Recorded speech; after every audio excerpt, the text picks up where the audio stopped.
কথা বলবো নতুন দিগন্তে জেগেছে বই নিয়ে। তো এই বইয়ে যার কথা লেখা হয়েছে রাফিউর রহমান তালহা, সে আমার খুব ক্লোজ একজন মানুষ। তো এই আন্দোলনে তার ডাইরেক্ট অংশগ্রহণ ছিল।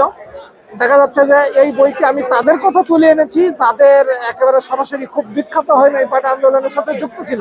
এটা যেহেতু একটা গণ আন্দোলন ছিল, রাফিউরের মাথায় ইট পড়েছিল, তার মাথায় ব্যান্ডেজ ছিল, এরকম বিভিন্ন ঘটনা তোলা আছে। তো সেই হিসেবে রাফিউরের কাছে জানতে চাইব, না ডাক নাম হচ্ছে তালহা, কেমন লাগছে যে এই বইটিতে যে তোমার কথা উঠে এসেছে, কেমন লাগছে? এখন আমি আসলে বইটা পড়ি না। আর ফার্স্ট অফ অল আপনাকে আমি অনেক ধন্যবাদ। আমি আসলে কখনো ভাবিও নাই যে আমার কোনো কথা কোনো একটা বইতে লেখা থাকবে বা পরবর্তী প্রজন্ম হয়তো আমার নামটা অ্যাটলিস্ট পড়বে। জানি না কতটুকু আমি আসলে এখানে অংশগ্রহণ করতে পারছি, সেখানে আসলে আমি জানি না। তো শুরু হয়েছিল আমার আন্দোলনটা 16 জুলাই।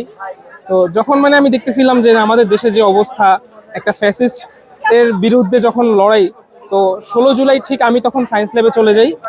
তো আমি আবার সিটি কলেজে পড়তাম। তো ঠিক 16 জুলাইতে যখন যাওয়ার পর আমার মাথায় যখন ইট পড়ে, তখন ভাবলাম যে না, ভালোই হয়েছে, হয়তো আমরা খুব শীঘ্রই আমাদের স্বাধীনবাদ দিতে পারবো আর কি। আর ঠিক পরে বইমেলার পর যখন স্যারের সাথে উপর তখন স্যারের সাথে খবর নিতাম। আমি তেমন খবর না পেলেও স্যারকে মেসেজ দিতাম যে স্যার আন্দোলনের কি খবর, উনি আমাকে সব বলতো। তো দেন শেষ পর্যন্ত শুনলাম যে নাকি এমন একটা বই ইনি বের করতেছেন যেখানে আমার নাম আছে। এটা শুনে তো আমি তখন অবাক হয়ে গেছিলাম যে আমার নামও কেউ পড়বে। যাক, যাক, তো আলহামদুলিল্লাহ। বইটি সম্পর্কে কি মন্তব্য থাকবে? বইটার সম্পর্কে মন্তব্য করি, এই বইটা আজীবন থাকবে। আমাদের পরবর্তীতে যতগুলো জেনারেশন আসবে, বাংলাদেশের প্রত্যেকটা মানুষ এই বইটা তাদের কাছে রাখবে এবং পরবর্তী প্রজন্মগুলো যখন এই বইটা খুলবে তখন বলতে পারবে যে 2024-এ কোনো এক ফ্যাসিস্ট ছিল বাংলাদেশে এবং তাকে ঠিক আমাদের মতো ছাত্র জনতাই তাকে উত্থান করছে। তো যাক, বইটা পড়া মানুষ তখন আমরাই তখন যখন বৃদ্ধ হয়ে যাবো তখন আমরাই পড়া বলবো যে আমরাই স্বাধীন করছি, গল্প হয়ে যাবে।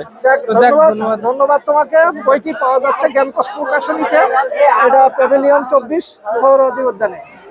তো ধন্যবাদ আপনাদের সবাইকে। বইটি সংগ্রহ করবেন, পড়বেন, জানবেন।